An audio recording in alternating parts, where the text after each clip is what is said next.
తెలంగాణ ప్రభుత్వం పొదుపు సంఘాల మహిళలకు శుభవార్త చెప్పింది.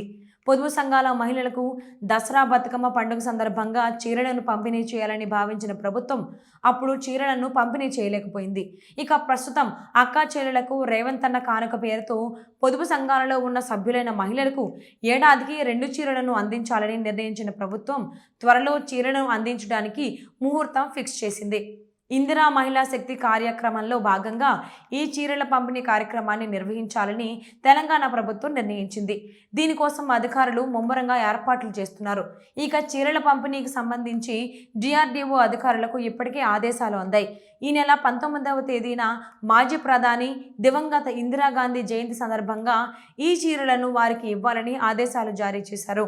పొదుపు సంఘాల మహిళల చీరల పంపిణీ అప్పుడే. దీంతో పొదుపు సంఘాలలో ఉన్న మహిళలకు 2 చేనేత చీరలను ఇవ్వనున్నారు. గత ప్రభుత్వ హయాంలో రేషన్ కార్డు ఉన్న మహిళలకు ఏడాదికి 1 చీరను బతుకమ్మ పండుగ సందర్భంగా ఇవ్వగా ప్రస్తుతం స్వయం సహాయక సంఘాల మహిళలకు 2 చీరలను ఇవ్వనున్నారు. ఇప్పటికే ఈ పంపిణీకి అవసరమైన చీరలు జిల్లాలకు చేరుకున్నాయి. ఉన్నతాధికారుల ఆదేశాల ప్రకారం ఈ నెల 19వ తేదీన ఈ చీరల పంపిణీ జరగనుంది. కాంగ్రెస్ అధికారంలోకి వచ్చాక రాష్ట్రంలో ఈ చీరల పంపిణీ తొలిసారి. కాంగ్రెస్ పార్టీ అధికారంలోకి వచ్చిన తర్వాత రాష్ట్రంలో ఈ చీరల పంపిణీ తొలిసారి. గత ప్రభుత్వంలో అందరూ మహిళలకు ఒక్కొక్క చీర చొప్పున ఇవ్వగా ప్రస్తుతం కాంగ్రెస్ ప్రభుత్వం మాత్రం కేవలం పొదుపు సంఘాలలోని మహిళలకు మాత్రమే ఇవ్వనుంది. తెలంగాణ రాష్ట్రంలోని 65 లక్షల మందికి ఈ క్రమంలో మరొక 8 రోజుల్లో 2 చీరలు అందనున్నాయి.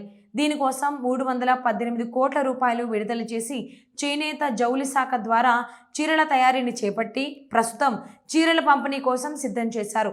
ఈ చీరలను ఇవ్వడం కోసం BOPP లామినేటెడ్ ఓవెన్ బ్యాగ్లను కూడా తయారు చేశారు. మొత్తంగా త్వరలోనే రేవంత్ రెడ్డి అందించే అక్క చెల్లెళ్లకు రేవంత్ అన్న కానుక అందబోతోంది.